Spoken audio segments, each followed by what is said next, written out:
Yo guys, it's Slyroh. You already know that today I'm bringing you guys my team analysis for week 10 of the TBU, or otherwise known as round 2 of the TBU playoffs. Last week we did defeat Josh and the Slateport Vale. Therefore, we move on to the division finals. We're taking on the number 1 team in the division, which is Trip and the Dallas Staravias.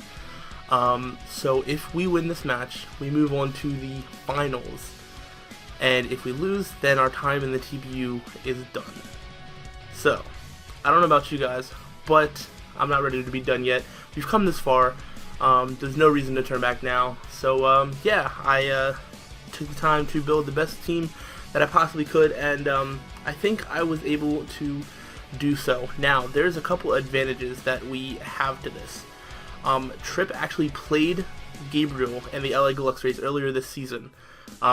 I think it was the week before I took over, actually. It was either the week before or 2 weeks before.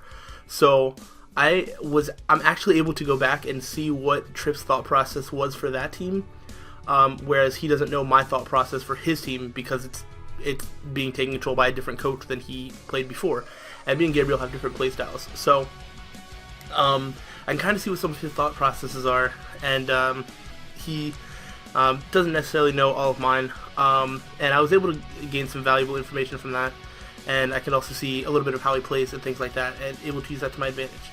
So let's actually just go through the mons that he could be bringing. So the team that he can choose from is Dragonite, Arcanine, Wobbuffet, Snorlax, Breloom, Raichu, Scizor, Florges, Celebi, and Mega Medicham. So that is a pretty interesting set of mons, and one of the first things I noticed was there's a lot of physical attackers. A lot. Now, I don't mind physical attackers too much. Well, I mean, like, I can tailor my team to deal with the physical threats because the only special attackers he has are Raichu, Florges, and Celebi. And potentially could be caught off guard with mixed or special Dragonite and Arcanine, which I don't expect. So there's very few special attackers that I really need to worry about, which is awesome. I was able to find some interesting ways to break through his team, and I think I made the best team possible, and I'm decently confident about this match. Of course, you know, you never know what can happen. Pokemon is Pokemon. So we'll see. So let's go ahead and just go into the team, and you'll see kind of how I tailor this team. This is kind of yeah, it's interesting. So let's go ahead and just go through it. So first mon is Mew the Mew. After sitting on the bench for a few weeks, after being disciplined for being bad, or for me being bad with it rather, I'm deciding to give Mew another chance with the leftover synchronized, physically defensive, Stealth Rock, Will-O-Wisp, Roost, and U-Turn, because this switches into Mega Medicham. There's not like many things that switch into a Mega Medicham, but I have 2 of them on my team, being this and Gramble. Now, I'm not bringing Gramble this week, but maybe just the fact that I have things like that might even deter him from bringing it, which would be fantastic because Mega Medicham is a pain to try and face. Also, physically defensive Hippowdon can take most moves that a Mega Medicham can go for, but it's in no means any form of 1v1. Because he has a lot of physical attackers, Will-O-Wisp is going to be really important this game. Stealth Rocks are really important because he has a Dragonite and an Arcanine. His only form of hazard removal is Defog Scizor, which is fine by me. I have really no issues with him bringing Scizor with Defog. Doesn't affect me. And yeah, so Roost leftovers is good just to kind of stall some things out. U-Turn is just good to get out against things, or if I predict a switch. Also, there's a Wobbuffet, which I don't think he's brought Wobbuffet to any match yet, but I don't really want to get Wobbuffetted. I want everything to be able to deal with it by either switching out or by being able to just take it out. So, yeah, I don't want Wobbuffet to be like a super huge issue, so this Mew isn't really meant to do a lot of damage. It's meant to just kind of burn physical attackers, kind of get out 1v1 things, and you know, just do what it do. So that is the first mon. Second mon is going to be Logon the Excadrill with Life Orb, Sand Rush, Earthquake, Rock Slide, X-Scissor, Sword Dance, max attack Adamant, 140 speed with 116 HP. That's enough speed, outspeed, I want to say a Scarfed Celebi in the sand. I think that's what I outsped. So, and he could bring Scarfed Celebi because I do have a Mega Beedrill. And Psychic would just absolutely annihilate that thing. So, and anything else that he would bring would also be slower, like maybe a Scarfed Arcanine or whatever. But, yeah, so I just want to be able to outspeed that. Because I'm not expecting a Scarfed Raichu. A Scarfed Raichu would outspeed this in the sand. So, you know, we'll just have to hope that that doesn't happen. But yeah, if I can get up a Sword Stance, I can basically run through his whole team, because Rock Slide will take out Dragonite. If it's Multi-Skill is broken, Earthquake destroys Arcanine. X-Scissor and Earthquake probably destroy Wobbuffet. Snorlax is probably the thing that could semi-take this on, but if I get to +2, it's not really going to be able to deal with it. Neither is Breloom. However, Breloom has Mach Punch, so I can't really do this while Breloom is still alive. Earthquake destroys Raichu. Does a lot to Scizor if I get to +2. I have Earthquake, does a lot to Florges. X-Scissor destroys Celebi. And Mega Medicham doesn't really want to take hits either. So, this is, yeah, I'm bringing the sand. I don't know how well this is going to work out. There are some checks that he can have to it, but I just imagine that this could just put in a decent amount of work.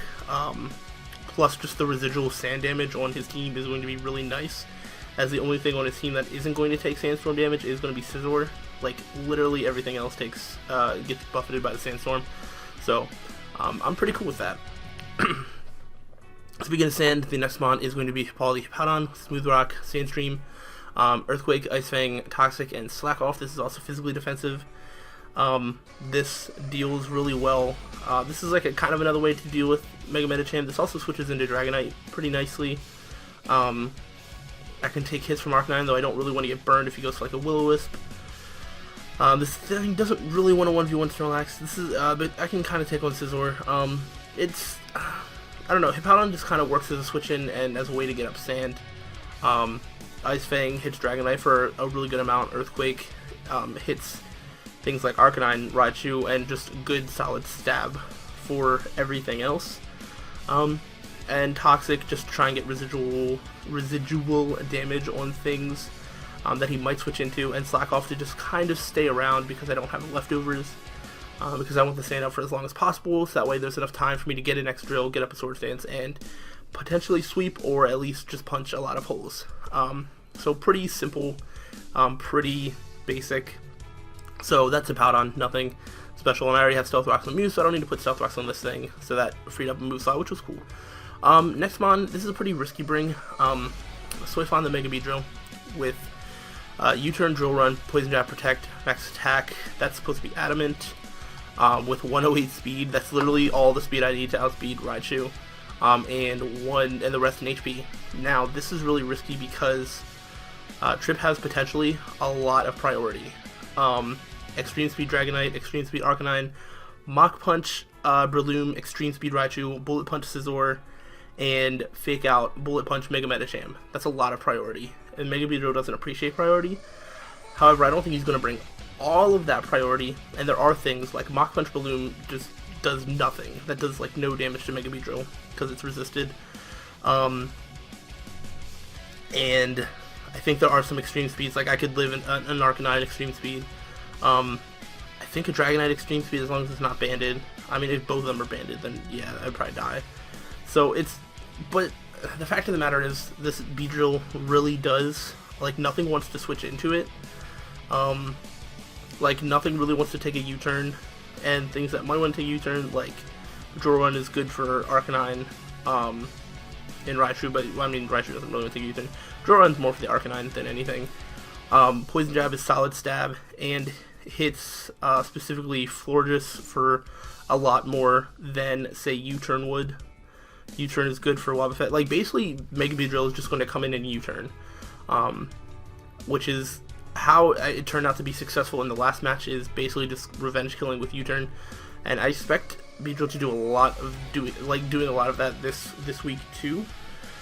Also, if I could just not have hazards get up, that would be cool. The only hazard setter that Trip has is Celebi with Stealth Rocks, so you know, like if he's not a Scarf Celebi, and you know, he brings Stealth Rocks or whatever. Like, I have a lot of U-turn on my team, and I just have a lot of ways to take that out. So hopefully I can just prevent rocks from getting up, because I don't actually have a way to get rid of them if they do get up.